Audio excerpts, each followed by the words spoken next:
అన్న ఎన్టీఆర్ది. అంతేకాదు అన్న ఎన్టీఆర్ తర్వాత చంద్రబాబు నాయుడు గారు కూడా పెద్ద ఎత్తున ఆనాడు బీసీ సోదరుల్ని ప్రోత్సహించారు. అందుకే ఎప్పుడు లేని విధంగా ఇప్పుడు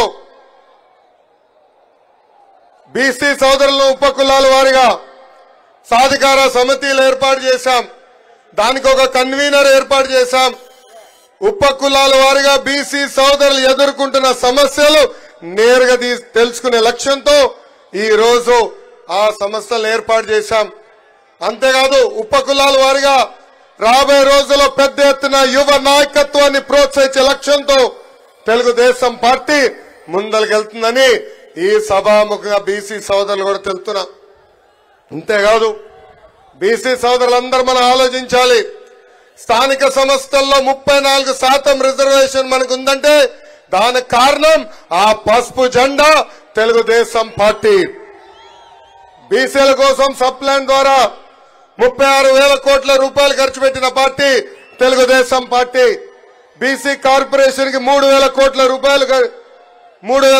రూపాయలు నిధులు కేటాయించి 4,20,000 మంది మన బీసీ సోదరుల నుంచి పేదరికం నుంచి బయటికి తీసుకొచ్చిన పార్టీ తెలుగుదేశం పార్టీ. ఆదరణ పథకానికి 1,000 కోట్ల రూపాయలు కేటాయించి పన్నిమోట్లు కూడా అందజేసిన పార్టీ మన party Telugu Desam party. Best available schools, skill development, study circles, విదేశీ విద్య లాంటి అనేక సంక్షేమ కార్యక్రమాలు తీసుకొచ్చిన జెండా మన పసుపు జెండా. చేనేత సోదరులకి, మత్స్యకారులకి, కల్లు గీత కార్మికులకి 50 సంవత్సరాల్లోనే పెన్షన్ కూడా ఇచ్చిన పార్టీ తెలుగుదేశం పార్టీ. ఆనాడు మన ప్రభుత్వ అధికారంలో ఉన్నప్పుడు కేంద్రంలో ఏకంగా బీసీ సోదరుల కోసం ఒక మినిస్ట్రీ ఉండాలని ఆనాడు తీర్మానం కూడా చేసిన పార్టీ మన పార్టీ. కానీ ఈ సైకో జగన్ ముఖ్యమంత్రి అయిన తర్వాత బీసీ సోదరులకి వెన్నుపోటు పొడిశారు. ఆనాడు ఏకంగా బీసీ సోదరులు వెన్నుముక్క అన్న వ్యక్తి ఈ రోజు బీసీ సోదరులు వెన్నుముక్క ఈ రోజు ఇరగొట్టాడు. స్థానిక సంస్థలో 10% రిజర్వేషన్ తగ్గించి 16,000 మంది బీసీలకి ఏకంగా పదవులు దూరం చేశాడు. అంతేకాదు ఈ రోజు మనందరం చూస్తే 8,000 ఎకరాల బీసీ సోదరుల అసైన్ ల్యాండ్ ని వెనక్కి తీసుకున్న పార్టీ ఈ వైకాపా పార్టీ. ఆదరణ పథకం రద్దు చేశారు. ఆనాడు ఆదరణ పథకం కింద మన బీసీ సోదరులు 10% డబ్బులు కడితే కనీసం ఆ డబ్బులు ఈ రోజు రిటర్న్ ఇచ్చే పరిస్థితుల్లో లేరు. ఇంకా బీసీ కార్పొరేషన్ నిధులు లేవు. 56 కార్పొరేషన్ ఏర్పాటు చేసిన చంకలు గుద్దుకున్న వ్యక్తులు ఈ రోజు ఏకంగా కార్పొరేషన్ చైర్మన్ కి కుర్చీ గాని టేబుల్ ఇచ్చే పరిస్థితిలో లేదు. ఇంకా 75,000 కోట్ల బీసీ సప్లాన్ కి రావాల్సిన నిధులు తప్పుదారు మళ్లించింది ఈ ప్రభుత్వం. మా మత్స్యకార సోదరులు కూడా మోసం చేసి ఏకంగా 217 జియో తీసుకొచ్చి వెన్నుపోటు పొడిచింది ఈ సైకో జగన్మోహన్ రెడ్డి. యాప్కో నిర్వీర్యం చేశారు. అదేవిధంగా 300 మంది బీసీలని ఎప్పుడు లేని విధంగా చంపేసింది ప్రభుత్వం. 26,000 మంది బీసీల పైన దొంగ కేసులు పెట్టి జైలుకు కూడా పంపించింది ఈ ప్రభుత్వం. అంతెందుకు వేదికమైన పెద్దలు యనమల రామకృష్ణ గారు పెళ్లికెళ్తే SC/ST కేసు పెట్టారు. అయ్యన పాత్రుడు గారి పైన ఏకంగా రేపు కేసు పెట్టారు. కొల్లు రవీంద్ర గారి పైన, అదేవిధంగా అచ్చెన్నాయుడు గారి పైన కూడా అనేక కేసులు పెట్టారు. నిన్నగాక మొన్న నంద్యాల తెలుగుదేశం పార్టీ అధ్యక్షులుగా రాజశేఖర్ గారిని నియమిస్తే ఆ బీసీ నాయకుడి పైన 2 రోజుల క్రితం ఏకంగా రౌడీ షీటర్ కూడా ఓపెన్ చేసింది ప్రభుత్వం. ఈ ప్రభుత్వం ఒకటి చెప్తున్నా, మీరు పెట్టే FIRలు మడిచి ఎక్కడ పెడతారో పెట్టుకోండి. 2 నెలలు మా ప్రభుత్వం వస్తుంది. రెడ్ బుక్ లో ఉన్న ప్రతి పేరుకి వసూలు చేసి తీసుకొచ్చే బాధ్యత నేను తీసుకుంటా. అంతేకాదు వాళ్ళ పార్టీకి చెందిన మంత్రులు, ఎంపీలు, ఎమ్మెల్యేలు ఏం మాడుతున్నారో మనందరం చూసాం. ఈ రోజు ఏకంగా వాళ్ళ పార్టీకి చెందిన ఎమ్మెల్సీ బీసీసీఎల్ అధ్యక్షుడు జంగా కృష్ణమూర్తి గారు వైకాపా పార్టీలో బీసీలకి న్యాయం జరగట్లేదని చెప్పే పరిస్థితికి వచ్చారు. పద్మశాలి సామాజిక వర్గానికి చెందిన కర్నూలు ఎంపీ సంజీవ్ కుమార్ గారు ఏకంగా వైకాపా పార్టీలో బీసీల గొంతు నొక్కేస్తున్నారని చెప్పే పరిస్థితి. ఇంకా పార్థసారథి గారు కూడా సీనియర్ నాయకుడు, మంత్రిగా చేసిన వ్యక్తి, అనేక సార్లు ఎమ్మెల్యేగా పనిచేసిన వ్యక్తి, కనీసం ఆయనకి అపాయింట్మెంట్ ఇచ్చే పరిస్థితిలో ఈ ప్రభుత్వం లేదంటే బీసీలంటే ఎంత చిన్న చూపో మనందరం ఒక్కసారి ఆలోచించాలా. అదే తెలుగుదేశం పార్టీలో బీసీ సోదరులను ప్రోత్సహించాం. ఆనాడు ఆర్థిక శాఖ మంత్రిగా యనమల రామకృష్ణ గారు పనిచేశారు. కేంద్రంలో ఎర్రం నాయుడు గారు 2 సార్లు మంత్రిగా పనిచేశారు. ఇంకా మన రాష్ట్రంకి వచ్చే గల అనేక మంది బీసీ నాయకుల్ని మంత్రులుగా మనం ప్రోత్సహించాం. ఇంతేకాదు ఒక టీటీడీ చైర్పర్సన్ అన్నా, టుడా చైర్మన్ అన్నా ఏకంగా బీసీలని ప్రోత్సహించిన పార్టీ తెలుగుదేశం పార్టీ. ఇప్పుడు బీసీ సోదరులందరం మనం ఆలోచించాలా ఆ పదవుల్లో ఈ రోజు ఎవరు కూర్చుంటున్నారని.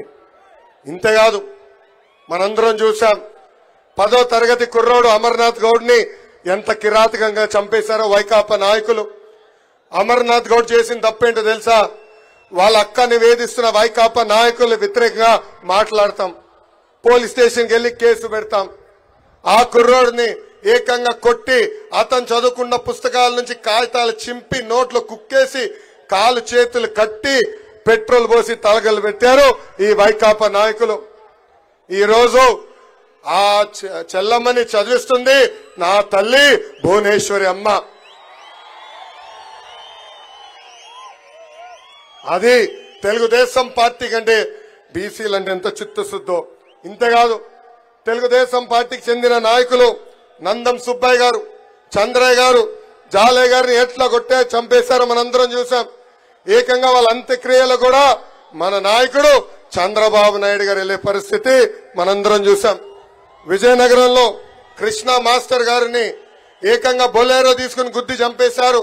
ఇనుప రాడ్లు తీసుకుని కొట్టి ఎలా చంపేశారో మనందరం చూసాం. ఇంకా ధర్మవరంలో మా పద్మశాలి సోదరులు వాళ్ళు నేసిన బట్టని ఇక్కడ విజయవాడలో వైకాపా నాయకులు అమ్మారు. వాళ్ళకి బాకీలున్నారని పద్మశాలి నాయకులు వెళ్లి అక్కడ విజయవాడలో వైకాపా నాయకులు అడిగితే ఏకంగా వాళ్ళ షర్టు ప్యాంటు విప్పి కింద కూర్చోబెట్టి వీడియోలు తీసి బయటకు వదిలేసే పరిస్థితి మనందరం చూసాం. అంతేకాదు నా పాదయాత్రలో శ్రీకాళహస్తి నియోజకవర్గంలో రజక సామాజిక వర్గానికి చెందిన మునిరాజమ్మ నన్ను కలిసింది.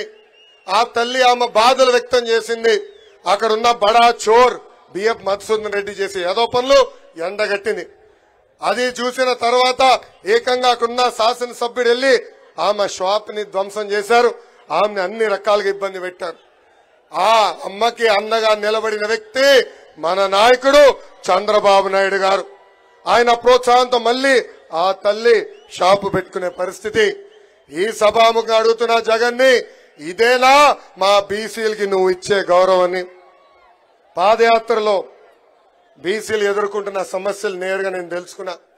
ఆనాడు ఆదరణ పథకం కింద రజక సోదరులకి వాషింగ్ మెషిన్ ఇచ్చాం.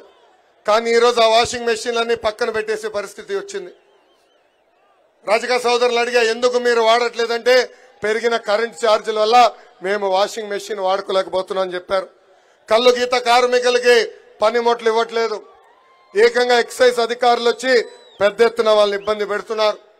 రియల్ ఎస్టేట్ డెవలప్మెంట్ వల్ల కల్లు గీత కార్మికులకి కావాల్సిన చెట్లు కూడా కొట్టేసే పరిస్థితి నేను స్వయంగా చూసా. చేనేతలకి ఆనాడు ఉచితంగా కరెంట్ అందజేశాం.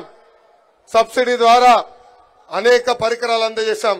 50% సబ్సిడీతో మగ్గాలు ఇచ్చాం, కలర్ సబ్సిడీ ఇచ్చాం, యాన్ సబ్సిడీ ఇచ్చాం. ఈ రోజు ఈ ప్రభుత్వ అధికారులకు వచ్చిన తర్వాత అవన్నీ రద్దు చేసింది. ఇంకా మా యాదవ సోదరులు కూడా ప్రోత్సహించడానికి గతంలో గొర్రెలు మేకలు పెట్టుకునే కూడా డబ్బులు ఇచ్చాం.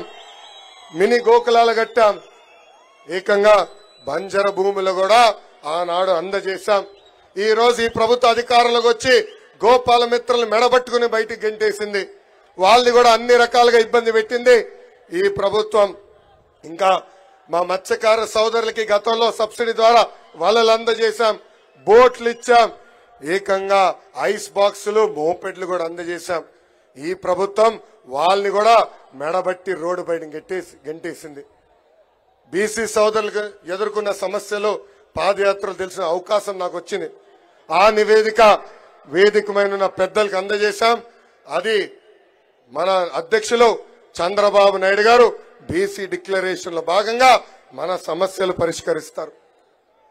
2019లో నేను పోటీ చేయాలనుకున్నప్పుడు చంద్రబాబు నాయుడు గారు మీరు రాష్ట్రంలో ఎక్కడ పోటీ చేయాలనుకుంటున్నారని నన్ను అడిగారు.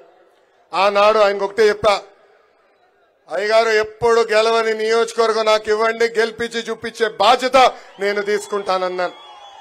ఆనాడు నన్ను మంగళగిరికి పంపించారు. 21 రోజుల ముందలు వచ్చాను. స్వల్ప మెజారిటీతో ఓడిపోయాను. కానీ గత 4 సంవత్సరాలు 10 నెలలుగా మంగళగిరి ప్రజలు నమ్మకుని ఎప్పుడు లేని విధంగా సంక్షేమ అభివృద్ధి కార్యక్రమాలు ఈ పసుపు జెండా చేసింది. ఆంధ్ర రాష్ట్రంలో ఎక్కడ జరిగిన విధంగా 29 సంక్షేమ కార్యక్రమాలు మన నియోజకవర్గంలో మనం చేశాం. మంగళగిరి ప్రజలందరికీ నేను శిరసు వంచి పాదాభివందనం చేస్తున్నాను. నాకు మీరు అండగా నిలబడ్డారు, నన్ను మీరు ప్రోత్సహించారు. మీరు ముందరికి నడవండి, మీకు అండగా నిలబడతానని నాకు మీరు కొండంత బలం అందజేశారు.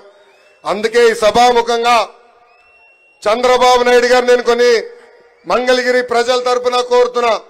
మొదటిది, కొండపోరంబోకు ఫారెస్ట్ భూముల్లో, ఇరిగేషన్ భూముల్లో, ఎండోమెంట్ భూముల్లో, రైల్వే భూముల్లో దశాబ్దాలుగా మంగళగిరి ప్రజలు అక్కడ ఉంటున్నారు. ఇల్లు కట్టుకున్నారు. 1 తరం కాదు, 2 కాదు, 3 తరాలుగా అక్కడ ఉంటున్నారు. ఆ భూములన్నీ రెగ్యులరైజ్ చేయాల్సిన బాధ్యత మన పైన ఉంది సార్. రెండోది, మంగళగిరి నియోజకవర్గంలో ఉన్న నిరుపేద కుటుంబాల కోసం 20,000 ఇల్లు కూడా కట్టించాల్సిన బాధ్యత మన పైన ఉంది. మూడోది, పద్మశాలీలంటే చేనేతలు అనుకుంటాం, కానీ మంగళగిరి నియోజకవర్గంలో పెద్ద ఎత్తున పద్మశాలి సోదరులు స్వర్ణకారులుగా ఉన్నారు. వాళ్ళని ఆదుకునేదానికి ఒక ప్రత్యేక కార్పొరేషన్ కూడా ఏర్పాటు చేయవలసిందిగా పెద్దల్ని నేను కోరుతున్నాను. పెద్దల ఆదేశాల మేరకు మంగళగిరిలో మేము ఒక పైలట్ ప్రాజెక్ట్ చేశాం. టాటా సంస్థతో ఒప్పందం కుదుర్చుకున్నాం. ఏకంగా మగ్గాలపైన ఉన్న చేనేత సోదరుల ఆదాయం రెట్టింపు కూడా చేశాం.